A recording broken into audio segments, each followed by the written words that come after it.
Well, hello and welcome to the Institute of Managers and Leaders, Australia and New Zealand. Thank you so much for joining us for today's Development Day for our members and our guests that are joining us today. It's fantastic to put on such a great show, and we've had two wonderful sessions this morning with Shannon Cooper and Jackie Perkins, and now we're about to start our third and final session for today. And I love the title, Catch People Doing the Right Thing.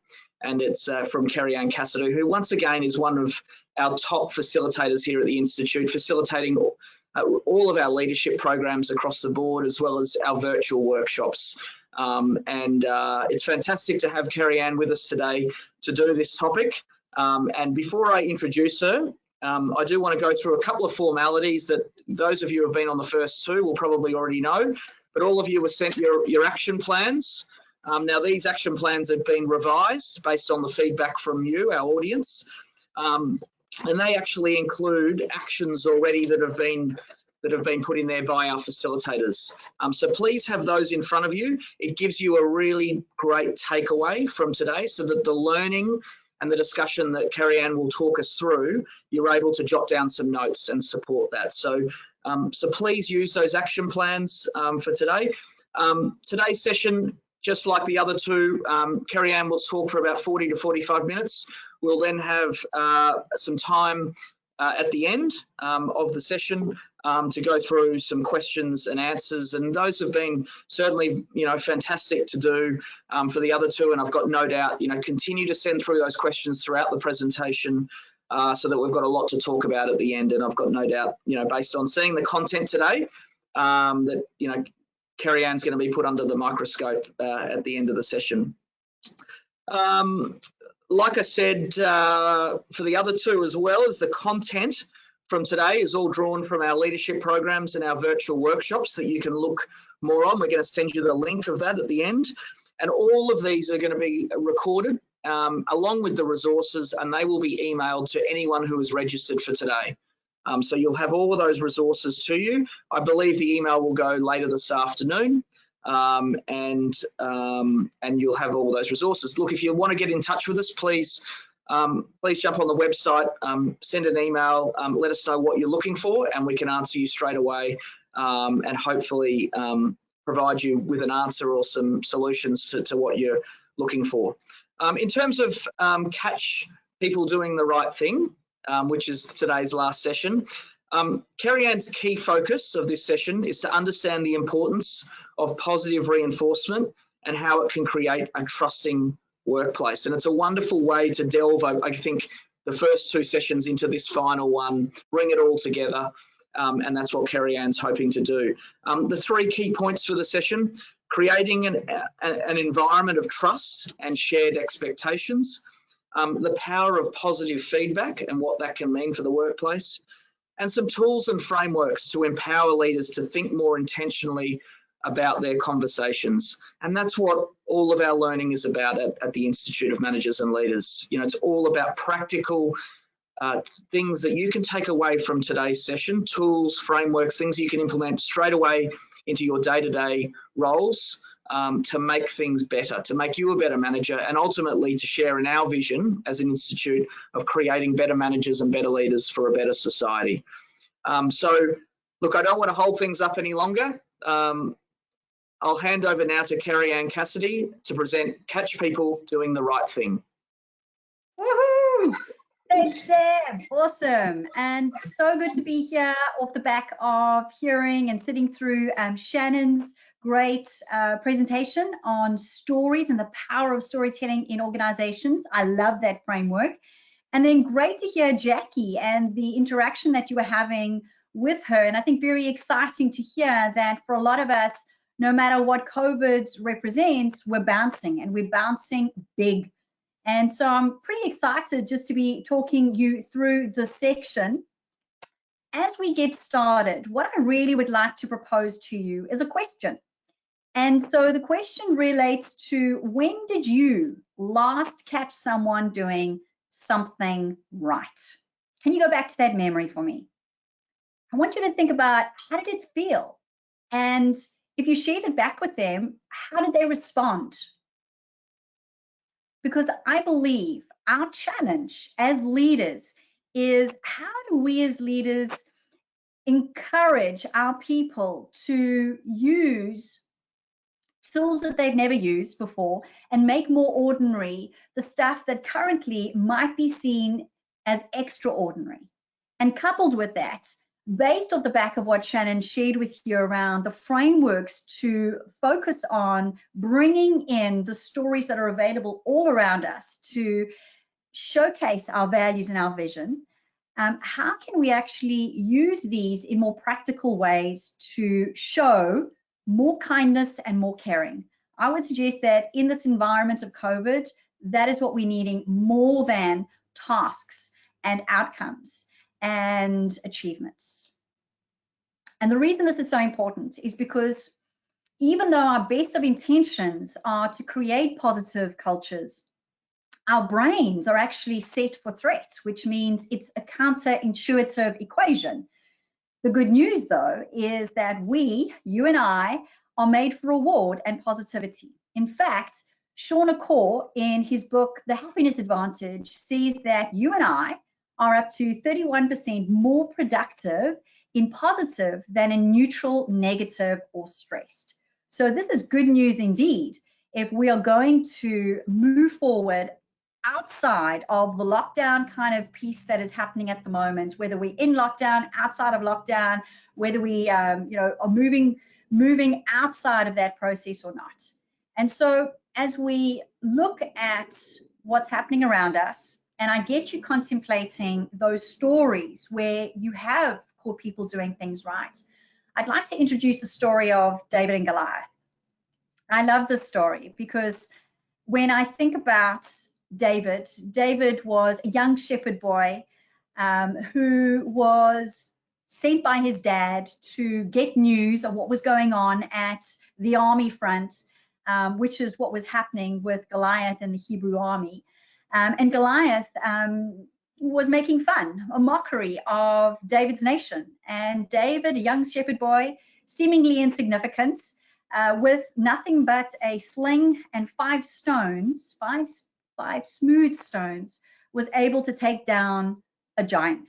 Now, as we know, Goliath, being the giant, he was a 9 foot 9 inch tall gentleman, and his mode of interaction was through one-on-one combat. He was a foot soldier after all, and so foot soldiers went in and they had heavy armor, up to 125 pounds worth of armor, swords and a shield. And yet we know that the story resulted in David, who was what we call a projectile warrior. He was ultimately the victor.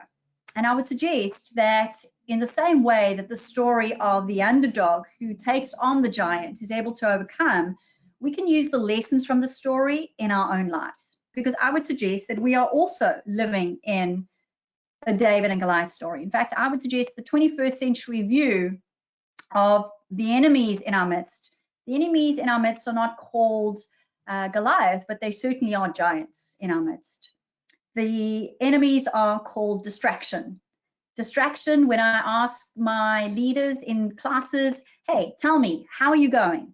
The most common response is, Kerry, I'm so busy. Number 2, dread.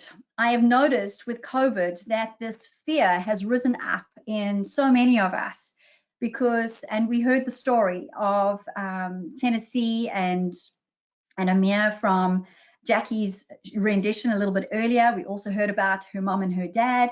And so many of you have got your own stories to deal with around the fear that COVID has brought in, whether to be vaccinated or not vaccinated, whether to go into lockdown or come out of lockdown, whether we were going to be homeschooling or not homeschooled.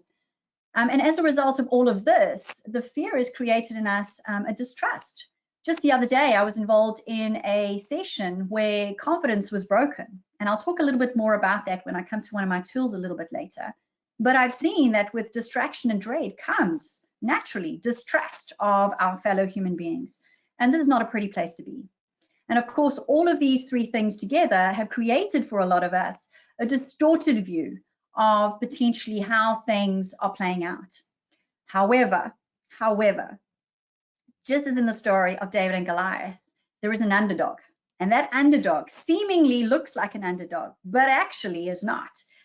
Leaders in the 21st century are the Davids amongst us. And so you and I are being called to a time such as this to plant our feet securely in the knowledge that we have what it takes. In other words, to bring out inside of us the calling that has been put upon our lives to step into leadership. And so I'd suggest to you that leaders have 3 super cool tools in their arsenal. Number 1 is conviction, which I'm going to talk about in a little bit more detail. Number 2 is conversation, the humble art of a good conversation. And number 3, showing that they care in a multitude of ways. Depending on whether you are task or people is irrespective. We all have the ability to reach out and care for each other. So as we go through this presentation, I want you to think about the enemies in our midst. And equally, I'd like you to think about the characteristics that you as a leader embody in order to combat these enemies.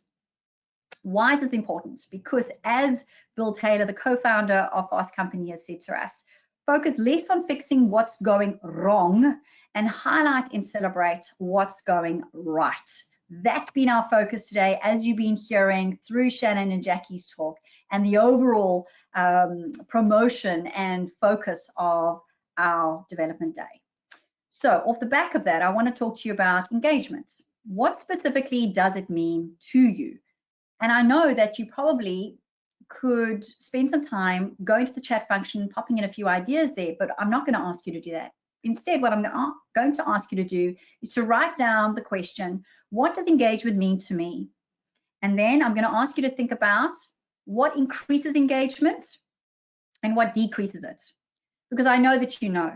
And I know that for all of you working in different industries, in different levels of the organization, engagement will mean different things according to these 2 questions. So I want you to spend some time at the end of the session going back and thinking about what increases and what you've done to increase engagement and what you do unintentionally to affect that.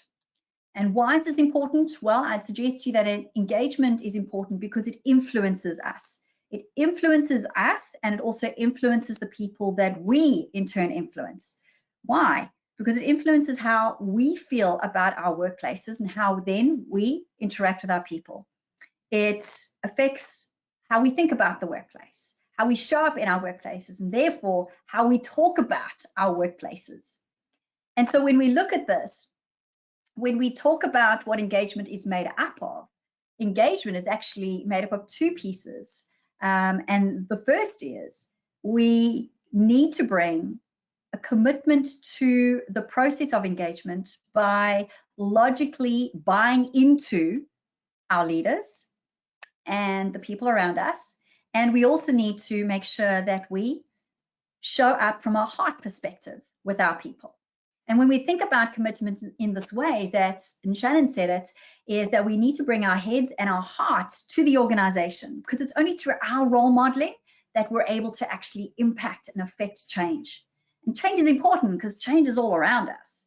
And so when we look at emotional commitment being the head and the heart piece, emotional commitment has 4 times the power to impact on your performance and the performance of your people.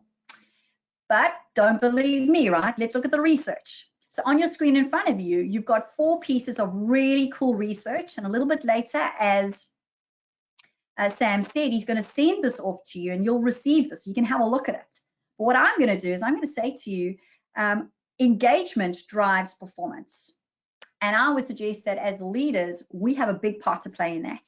So out of these 4 areas that are on the screen right now, Korn Ferry Hay Group for me has the piece of research that I want to just draw out. And that says highly engaged employees can improve business performance by up to 30%. And that fully engaged employees are 2.5 times more likely to exceed performance expectations than their disengaged colleagues. And that backs up what Shannon said a little bit earlier today around disengagement versus engagement.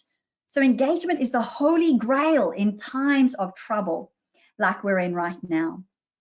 And off the back of that, leadership your and my leadership are the biggest drivers of engagement. And I think that's important for you to recognize today, because I loved it when Jackie spoke about this idea that, hey, where are you at in this COVID mix right now? And some of you said, hey, Kerry, we are feeling burnt and tired out and exhausted. But we are also finding that we're moving forward and we've got strategy and we've got structure. So, you know, we're having to balance the tension of self-care with the identity of organizational strategy and movement forward. And so I want to say today that you matter. And part of this idea of leadership and the fact that you matter is that inclusive leadership is the key to improving engagement. And so if you are noticing that you are feeling tired and worn down by the events, you're not alone. And yet, if we're going to make a difference, we're going to need to make sure that we're more conscious about the positive aspects of leading our people. However, this is not easy. So let me just show you how not easy this is. So I'm going to ask Sam to come back online. And Sam, if you wouldn't mind, in the next piece here, I'm going to ask all of you, if you can please go to the question function. I want you to put in there, are you more a dog person or a cat person? I know some of you are going like, what on earth has this got to do with what Kerry's talking about? Just bear with me here, and please just go to that, go to your question section and just pop in there, are you a dog person or are you a cat person? Kerry Anne, what a contentious question that is. I would say the dogs have it about 70-30 at the moment. From what I'm looking at, there's hundreds of responses coming through, but primarily I'm seeing dog. Okay, good. Thank you. So that's part one, right? That's part one. So we're not finished. Part two is, okay, are you a book person or are you a video person? Okay, so once you've done your dog and your cat, which we now know is 70-30%, let's have a look at books versus videos. Are you more a book kind of person or a video kind of person? Oh, this is another tough question. Just scanning the results, it's looking a lot closer than the dog cat. I think the books might just have it. About 55-45, Kerry Anne. Awesome. You're a honey man. Thanks so much for doing that. And I'm thanking you okay. all as well for sharing your thoughts there, because what I'm illustrating right now is that inclusive leadership is not that easy. Why? Because what I've intentionally created without you knowing it is what I call in-groups and out-groups. And here's the conundrum. If we're in an in-group, we're far less likely to notice the out-groupers, not because we intentionally try to, but because we're in the in-group. Therefore, we feel a little bit more self-righteous, perhaps, not intentionally, of course not, but certainly we have a sense that we are right, a rightness about our position. And this might not necessarily be the case. We might not be right, because if we asked the question of our cat lovers out there, why do you prefer cats over dogs? There would probably be a lot of answers that might even challenge our dog owners. And yet, our cat lovers were 30% versus 70%. So clearly we've got a very clear in-group with the dogs and a clear out-group with the cats. Now, as we learned from that first piece, moving into the second to videos and books, that in-group and out-group wasn't quite as easy to distinguish, although it certainly looks like for some of you, you're more bookies than you are videos. And so are there any right or wrong answers to this? No, but the point is not about right or wrong. At the end of the day, the point is about inclusive leadership. And so I want to talk to you about accidental exclusion. I know that most of you have not probably consciously excluded people from work, but I guess I really want to challenge you around this. How many of you have at any point in your career felt excluded at some point? Now, I know that if you look at this feedback on this data on the screen, this actually comes from one of my clients, which will remain, anonymous. But I think the reason I wanted to bring this to the screen is because I wanted you to know is that most of us do not intentionally ever want to exclude people. And yet, by our very thoughts, our biases, we can do that exact thing. And so I don't think leadership is that easy, because if we aren't actively or intentionally or consciously including our people, then we probably are accidentally excluding maybe one or even two, maybe more of our people. And that is a problem. So at this point, I want to just introduce you to my 4-step model to positive culture, which takes into consideration the leadership characteristics that I believe we as leaders need to step into in order to overcome the Goliath, the enemies of distraction, dread, distrust, and distortion in our midst. So number one, the first step that I want to talk to you about today is accepting the call to lead. Most leaders that I work with, and I work with a lot of leaders, when they come into a leadership position, they're very excited about it, but confidence is the number one challenge that we face as leaders, and very close on the heels of this is fear of failure. And so we need to step into our leadership position from a place of conviction. So that's number one. Once we start to work on our, what I call our inside game to build that conviction, number two, in order to build a positive culture, we need to learn to recognize and appreciate our differences as well as our similarities. I really believe that our differences divide us, but it's our similarities that will cement us. But we have to seek out similarities, and the only way to do that is through conversation. And number three, we need to learn to adapt our behavior, our styles of behavior, to interact more effectively with others. And that is what I call the care factor. So I'm going to have a look at these 3 areas, and then I'm going to leave you to ponder, to leave you to implement some of your ideas. And that's where step 4 comes in, taking action and putting your learning into practice. So without further ado, let's get stuck into this. So number one, as I said to you, accepting the call to lead. I think that as leaders, we need, in fact, I don't think, I believe, let's be strong about this. I believe that leadership matters. I believe, secondly, that leadership is a calling. And the question you've got to answer for yourself today is, have you been called? I love that IML talks so much about the idea that for a lot of us, and I'm included in this, we were accidental leaders. I was an accidental leader, 23 years of age. I was given the opportunity to create a department and to move mountains with that department. And I gladly stepped into that role.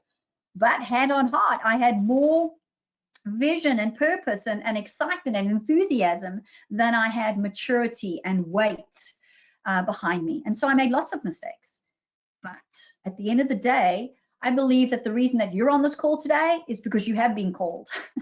In fact, all the leaders that we work with at IML have been called to leadership. The sad truth is that 75% of leaders leave organizations because of you and because of me, unintentionally creating thoughts, words, actions that might get in the way of this. So yes, leadership does matter.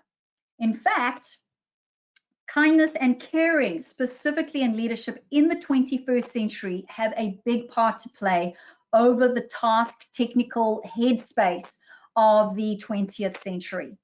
And so on your screen here, you'll see that you've got 2 pictures, they're MRI pictures. This comes from the work of Dr. Fiona Kerr. She is a cognitive neuroscientist. She's one of our own. She's based in Adelaide, and she's got 2 TED.com talks. The one I've got on the screen here, which we'll get a little bit later, is called How Leaders Change Minds and Win Hearts. And on this screen, what I wanted to share with you are the effects of resonant versus dissonant leadership. In other words, good leaders, transformational leaders, have a positive impact on our brains. On the left-hand side of the screen, you are looking at the effect of transformational, inspirational leadership. So the parts of the brain that lights up in people that are led by resonant leaders, you'll see over there. On the right-hand side, that refers to dissonant leaders. So listen, whether or not you've had good or bad leaders in your life, they have affected your brain. So I want you to understand that. So for good or for bad. But I loved how Jackie spoke about the wedding piece around Amir and Tennessee's wedding, because she had a choice. She had a choice to either sit in pity and have a pity party, or she could choose to focus on the positive. And that's what I love about Jax, is that she's focused on the positive. And so, are you resonant or dissonant today? I want to ask you that question. I want you to answer that for yourself. But when we talk about resonant leaders by definition are transformational, inspirational, they're effective. So what are the areas of the brain that they light up? Well, they activate the areas associated with mirror neurons. In other words, your ability to eyeball each other, either on a system like this or face-to-face. Face-to-face is always much more important, but in times of COVID, my goodness gracious me, aren't we grateful for virtual sessions? So they affect our memories positively. In other words, we've got ability to increase our ability to remember. My goodness gracious me, I'm so grateful for that.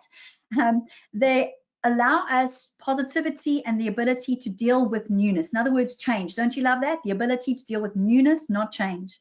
And so the default mode in the social and affective areas of our brain light up. That's what you're seeing over there. And I think what's important here is that changes in the positive effect can help to heal us when we're sick, face the unknown with courage and compassion, and come up with new ideas, solutions, and new ways of doing things. This is the soft, fluffy stuff being given credence. So I want to say to you, for those of you that think that, you know, kindness and caring is soft and fluffy and doesn't deserve a second mention, hey, listen, look at the stuff that it brings to the fore. It's amazing. Number 2, dissonant leaders. So dissonant leaders also light up the brain. What types of the brain? Well, they light up the parts of the brain to do with avoidance, narrowed attention, decreased compassion. All of this is because there is fear. There is fear. So when we are fearful, we narrow down. And so you see the negative effect is we take things personally. So we start to blame, judge, criticize. And therefore, we see things as me versus them, us, them, in group, out group. And there's threat, there's fear, there's this hypervigilance or sensitivity. And we weren't made for that. So remember, our brains are set for threat, but we are made for reward.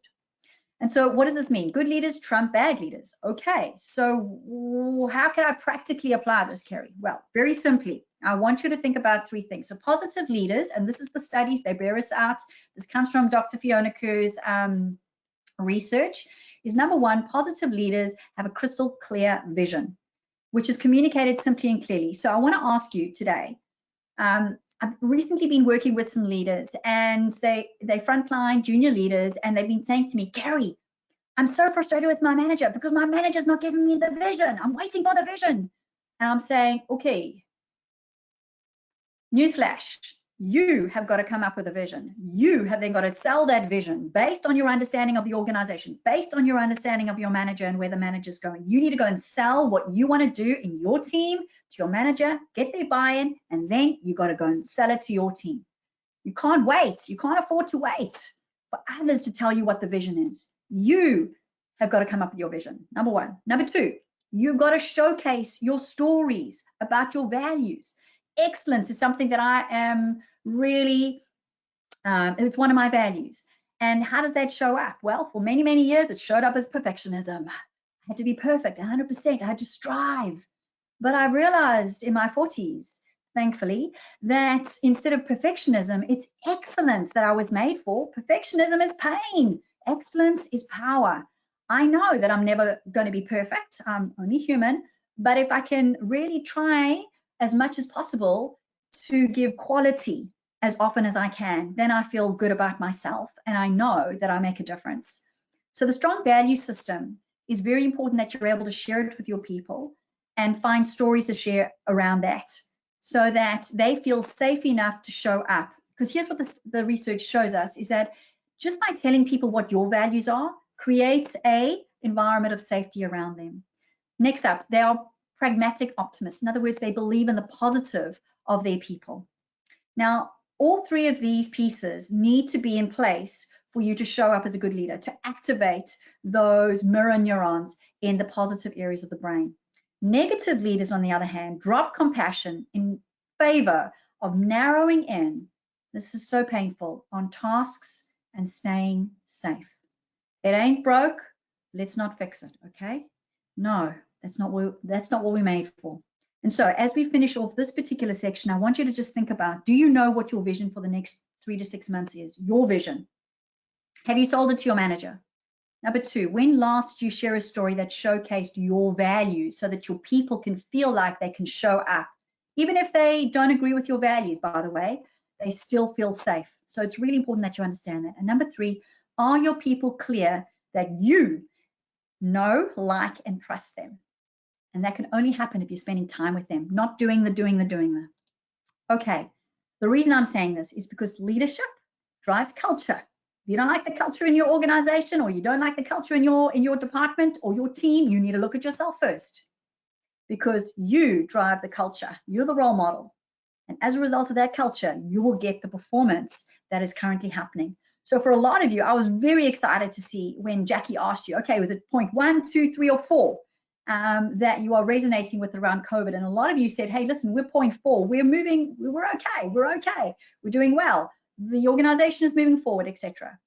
So we need to keep on with that. And so really, as I end off this piece, Simon Sinek said, we all have the responsibility to become the leaders we wish we had. And that starts with us working on our inside game and starting to expand our perspectives. Today is one way to do that. Great. Next up, I want to talk about conversation. So we know that if we know ourselves, we're going to need to engage with other people. Whether or not we're task or people focused does not matter. That is irrelevant. We need to have the courage to have the conversations. And so I have to ask you a question. The question is, I know that you've probably got 2, 3, maybe even 4, maybe even 20, who knows how many people you've got in your team. Irrespective of how large or small your team is, I want you to answer the question, where are you spending your time as a manager right now? The gold dots on the screen represent your staff members, or staff members, and the continuum refers to low performance and high performance. So do you tend to spend your time more with the high performers than the low performers, or is it the low performers and the high performers? Can I ask you to go to the question section? Sam, if you wouldn't mind just negotiating this for me and letting me know what the numbers are. Where are you spending your time as a manager? Is it with your low performers, your high performers? Where? Kerry Anne, they're coming through thick and fast. Generally low performers is probably about 65%.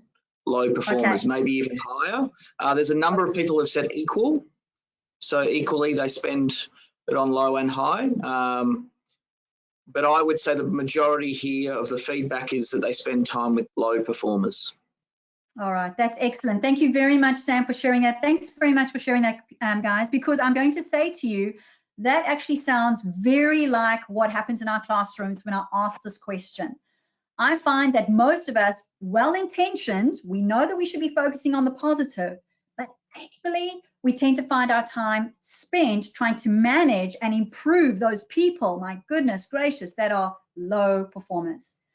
The question you have to ask yourself is, if you're spending more time with your low performers than your high performers, what is the impact on how they feel about their contribution? They feel about the value. They feel about the care that you are offering to them in that relationship. So there's no judgment here, right? But there is just that challenge, that question, because I'd suggest that a lot of organizations are saying to us, you need to focus on the things that need to improve, rather than celebrating the stuff that's already working. Why is it important? Well, I'd suggest that it's important because at the heart of our relationships is, in essence, for me, the need to get to what I call shared understanding. So I call the model on the screen right now my relationship development model. But it's actually in a book called Crucial Conversations, and I've tweaked it to suit my leadership needs, because I really believe that shared understanding is where we want to get to. in every conversation that we go into, we need to be seeking shared understanding. So in other words, when you go into a conversation, do you ever think, what is it that I want to get out of this meeting? Because when you get out of that meeting or that conversation, you can then measure it. How well did I go? What worked? What didn't? Because then that'll help you to plan for the next meeting, the next conversation that you have with that person. Now, too often what I find is that even though we're well-intentioned, if I have got a very strong idea about the conversation and I believe that I am right, then what we end up getting is not shared understanding, but shared agreement. I'm trying to sell you on what I believe is the right perspective. And yet what we're seeking is many perspectives, as many as are in the conversation. And so I find that when either fear or ego enter into a conversation, shared understanding is in the danger zone. And so as a leader, our job is to create the environment of safety where people can stand up and share their truth. And that's not going to happen if we get drawn into the drama of one person having to be right, the other person having to be wrong. No, we're seeking shared understanding. And we know when shared understanding has been broken, when it's been breached, because we see things like too much emotion or too little emotion. We see things like blame, judgment, criticism, passivity. These are all negative pieces that start to come into play when we are seeking agreement over understanding. So that's something I think that is inherent in every single conversation that we have, is that we're either moving towards what we say we want or away. And so we need to be mindful simply that we're navigating our lives one conversation at a time. And as leaders, we need to see our people inherently as good. Sure, they, just like you, have good days and bad days, and sometimes their delivery is poor, even though their intention may be good. And so that's what we've got to work with. We've got to work with the behavior, not with our judgments, not with our opinions, because that's going to get in the way of seeking what is right and what is good. And so a tool that I'd like to introduce you to around conversation is, this is a tool called Success Factors. You can call it whatever you want, but success factors to me are what I introduce at the beginning of each and every one of my leadership sessions, irrespective of who I'm working with. And they are a set of agreed behaviors that we all agree to in that group. And I believe that a team who agrees on these behavioral norms has a greater chance of success than those who don't. And I'll give you a quick example. Earlier in the week, I was training a session and someone had broken confidentiality in our group. And in our success factors, we actually have there being present, being honest, and keeping things confidential. And so someone had broken this confidentiality, and as a result, one of the leaders came back and said, I am absolutely disappointed because someone broke confidentiality. I got into trouble for saying something, and oh my goodness, it was potentially going to get out of hand. And yet, if we hadn't had those success factors, we wouldn't have been able to call the behavior, and we wouldn't therefore have been able to work on the situation that came from that. Was it an easy conversation to have with that group? No, but we need to set ourselves up for success. And so really what I want you to think about are, what are some of the common success factors that we automatically assume are going to be in a conversation, but because we assume they're going to be there, we don't actually call it. So things like, hey, I expect that we respect each other's opinions and ideas, even if we don't agree with each other. Hey, listen, I would like to check in and clarify what you're saying, Kerry, because Kerry, you are a people extroverted style and I'm a task introverted style, and I don't always get some of the terms that you use. And so I'd like to be able to clarify and reflect on that. And these are just some of the examples of success factors. They could be anything like being present, coming into the session on time every time, making space for people to share their views and opinions. I think if we can use success factors in small ways, whether it's in a meeting or on a one-on-one with our staff members, to ask them, what are your expectations of our one-on-ones? or even of our managers. What are your expectations of me as your leader in this organization? We would have such a better opportunity to engage forthrightly if and when things go wrong, because they will. Things will go wrong because we are diverse, because we are different. And so it gives us an opportunity to be able to call that behavior in a professional and respectful way. And so here's what I want you to do. I want you to think about success factors, whatever you choose to give them the name of. They are behavioral norms. Where could you use them in your own environment? And how could you make sure that you get everyone's buy-in to these? I get everyone's buy-in by asking them, what do you want in terms of behavioral norms? And then we write them down. We keep them visual so that we can remember them. And I think that's important. So that's tool number one. So off the back of shared understanding, this is the tool to get to shared understanding, to make sure that we're bringing in groups and out groups together so that we're on the same page. Second up, I want to talk to you about regular one-on-one catch-ups. I'm very passionate about this. I would say that regular one-on-one catch-ups are probably the most important tool in your toolkit. And I find managers who do well on this value them. In other words, they stick to them. They make them a priority. They don't cancel them at the last minute. They make sure that their people know that they're going to meet with them every Monday between 3 o'clock and 4 o'clock. They know that in those meetings, there's an opportunity for a fair exchange in terms of performance, because these regular catch-ups are about performance, they're about ideas, they're about development. So we want to keep it focused. How do we do that? We create an agenda. Well, how do we make sure that there's an agenda? Well, I create the agenda as part of the leadership perspective, but I also allow for space in that meeting for them to show up. And why? Because we want to check in and make sure that we can support them, know what their successes are. We can find the stories that Jackie was sharing in a little bit earlier. We can find those stories that we can then showcase and share with the rest of the organization. I think also importantly is that these regular one-on-one catch-ups allow us to balance short-term and long-term. I think sometimes when we get stuck in the drama of the day-to-day, we can get stuck in the short-term. But if we can balance short-term with, okay, the reason that we're doing this is because of this. Yeah. And that inspires us. That kind of takes us out of stuck mode into momentum mode. So we need to go from stuck to momentum. And the catch-ups, the conversations are the places for that to happen.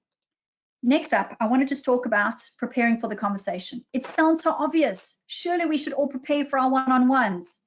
A lot of times I hear managers telling me that they'll just wing it.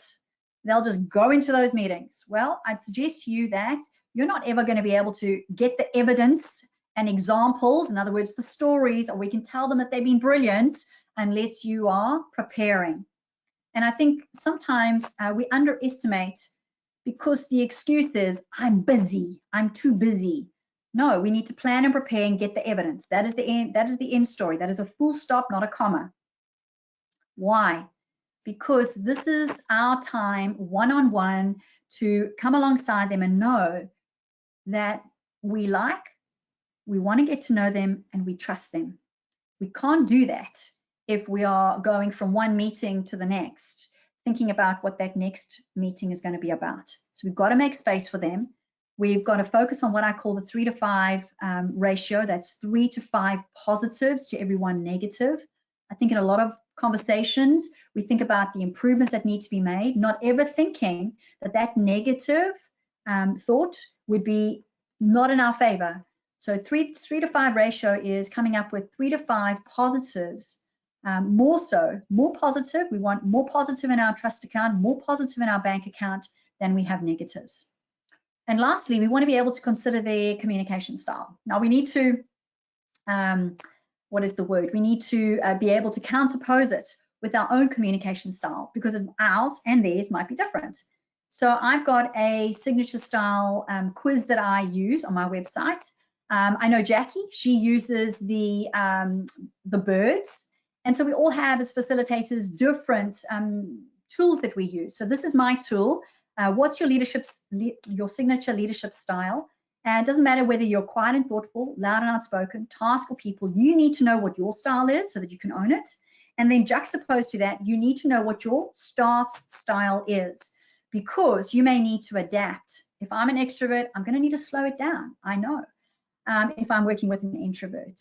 And specifically, I'm going to need to become a lot more logical and orderly, because I'm not normally like that as a people style. I like to go all over the place. I like to kind of be creative.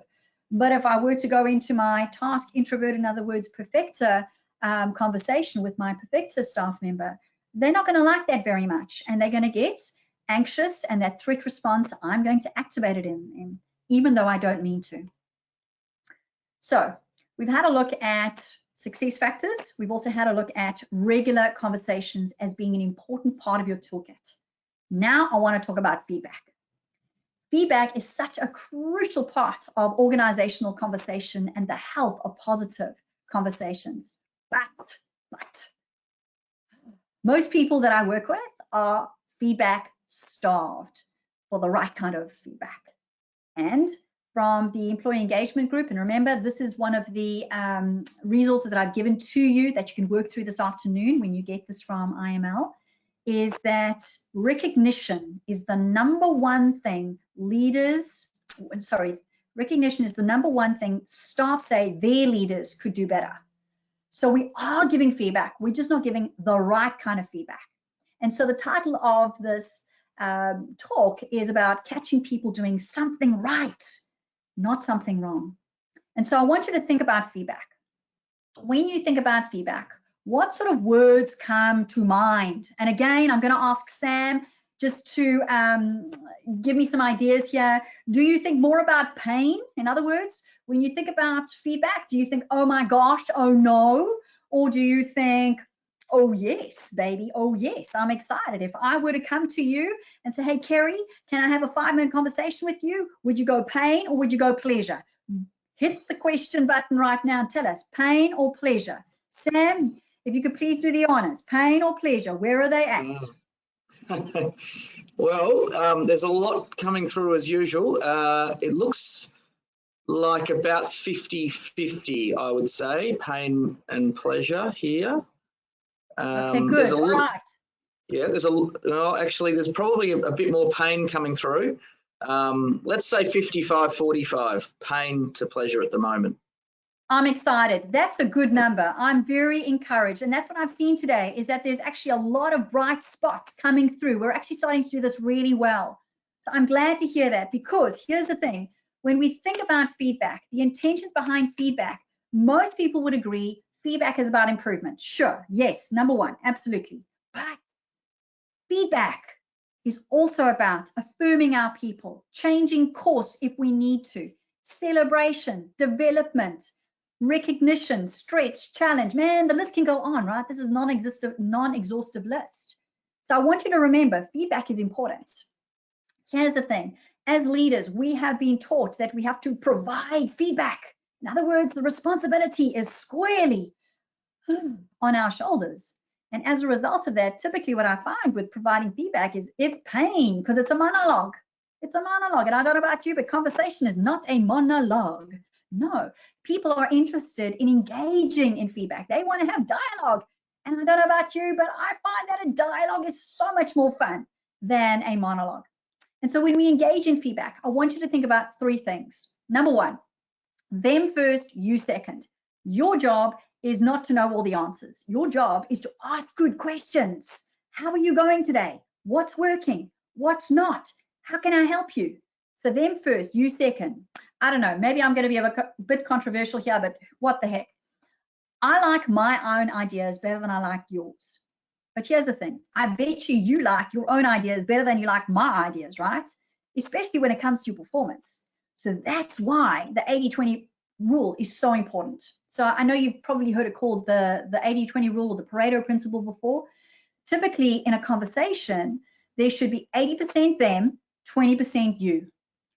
And when it is 80-20, when you're doing the 20%, you should be doing 80% of that 20% is asking good quality questions to help them come to their own conclusions. And the 20% is then when you get to share the stories, the amazing stories about what they're doing well, just to remind them of their brilliance. And then you want to practice the 3-to-5-to-1 ratio. Okay, so let me just go into a little bit more detail about the ratio piece, right? When we talk about ratios of feedback, I want you to think about the following. when we look at organizations, what kind of organization do you think one negative to one positive piece of feedback will give? So for every positive feedback piece I give you, a piece of negative. What kind of organization do you think you might have? Well, let's have a look. Low performing. So the studies show us, and this comes from Eric Lasada's work on this, in which a whole bunch of other scientists have now come in, behavioral scientists, and they've done their own work around it. And I'm seeing the same kind of message again and again and again. Low performing organizations is where the ratio is 1 to 1. So there's pain there. Does it get better? Yes, it does. So 3 to 1 is an average performing organization. Average meaning it's not doing too badly. It's not doing as well as it could, but it's okay. Number 5, 5 to 1, high performing organizations. This is where engagement lives. This is where high performance lives. And so really important that for some of you might say, but Kerry, I can't give 3 to 5 pieces of feedback in one conversation. No, that's not what I'm saying here. What I'm saying to you is that we need more positive showing up in our conversations, more stories about the positives, more positive perspective that we need to bring into the conversations with our people. No feedback sandwiches. Feedback sandwiches are 1980s. They're passé. They were good enough for the time. You know, people don't like one positive, one negative, one positive to kind of make it all look better. No, it's trite, and people see right past that. No, we're living in the 21st century where we are emotionally intelligent. We want to engage in decent conversations. So we want to catch people doing the right thing. So you know how to do this. You do. I know you do.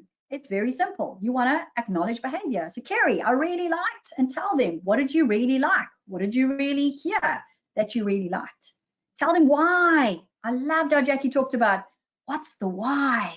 Tell them why. Tell them the impact, because that's going to give them impact. They're going to understand. Kerry, I love that you spoke to me in the presentation about your hard times, because it really helped me to see you as a human being. And that landed. Well done. It's super, super simple. You don't have to get into a big conversation. So when you catch people doing the right thing, you don't have to engage in a dialogue. I would suggest that this sometimes could just be dropped in as a WhatsApp, a voice message, a text message, face-to-face. Catch people doing the right thing. Right, third step, because I need to finish this up. I need to get this wrapped up. So we've looked at conviction, backing yourself. We've looked at conversation, how important conversation is. I've given you a number of tools around that. Under care, we need to show up as present. Okay, so care, kindness, consideration. Caring. I want you to just understand, and this again comes from the employee engagement group, empathy is the #1 way to build trust. So in any relationship, trust is at the core. And so when we think about relationship, it's made up of 2 aspects. If we're going to have a conversation, we've got to have rapport. Rapport is the oil that oils a squeaky door to allow it to go in, open and close, nice and easy. So your ability to connect with someone on a meaningful level is what rapport is all about. The other piece, if we're going to create care, is rapport with empathy. Now, empathy is based on 2 levels. There are 2 levels of empathy. Empathy at its most basic is the ability of us at a head perspective to recognize and acknowledge another person's feelings. I call that cognitive empathy or task empathy. At a deeper, more emotionally intelligent level, it's both cognitive and the ability to experience or observe emotions the same as the other person and then reflect it back to them. So that's called affective empathy. And so we need to be able to do both. Most of us can either do task, because we're task individuals and we can just follow a formula of acknowledging people's feelings. I can see that you're angry. Affective empathy is being able to say, I see that you're angry. Oh my gosh, that must really hurt. And so we need to bring both of those together. We can't have one without the other. They go together. But most of us are either people or task, and we need to bring both of those into play together. Now, I want to just make sure that cognitive empathy, you understand it, because cognitive empathy is important, because some of us are more cerebral, and therefore we lead people who we don't agree with, but we need to influence. So we need to use cognitive empathy, which is good, but then we also need to make sure that we are practicing affective empathy, because we lead diverse people groups, and we know that in and out groups can be a problem. We want authentic connection, and people want to feel heard and understood. And if they are, they'll be less likely to fight you. So if you're able to show care by showing up in a conversation, by listening, and then sharing back with people that empathetic observation of what you've heard, that can get you in the right direction. So in times of turbulence and change, both rapport and empathy are critical to complex problem solving. In fact, what we find from a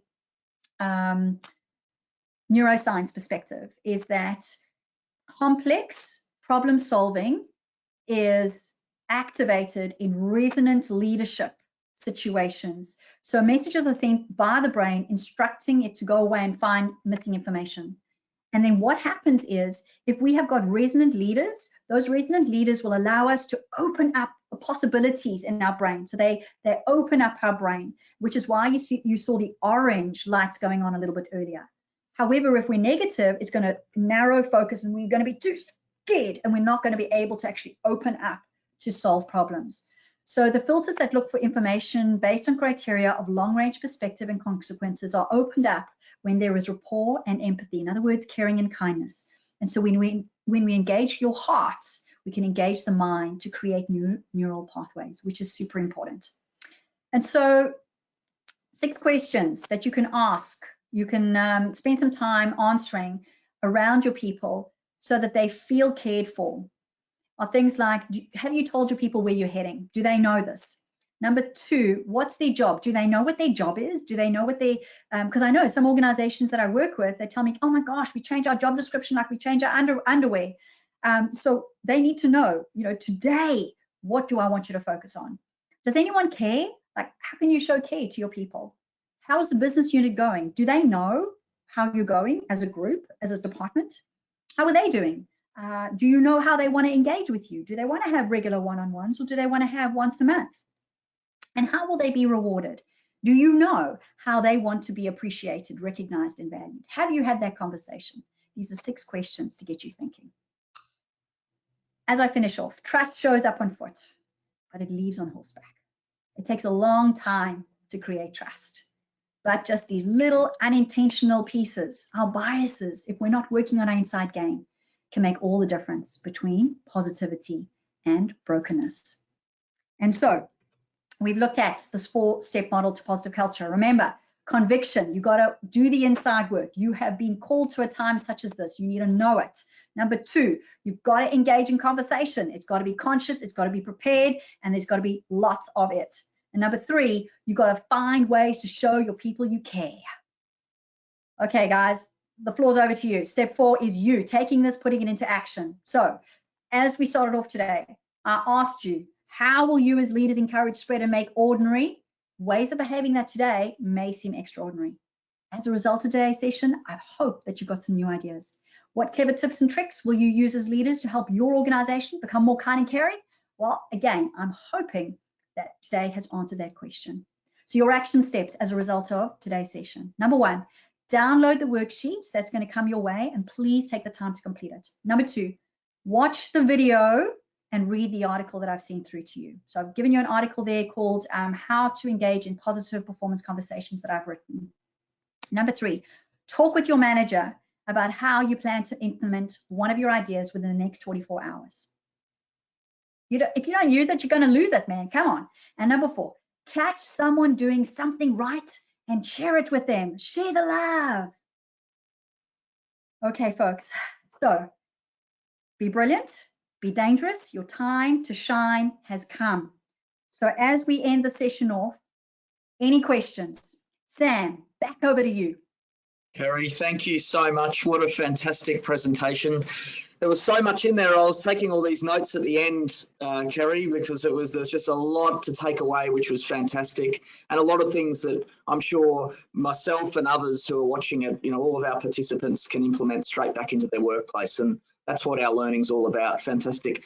Thank you, Kerry. A couple of questions here. I know we probably don't have a huge amount of time for questions, but let's roll through them, and we'll keep we'll keep going as fast as we can. Someone's written here, Carl has written, is honest feedback better than positive feedback? That's such a big question. People see through it.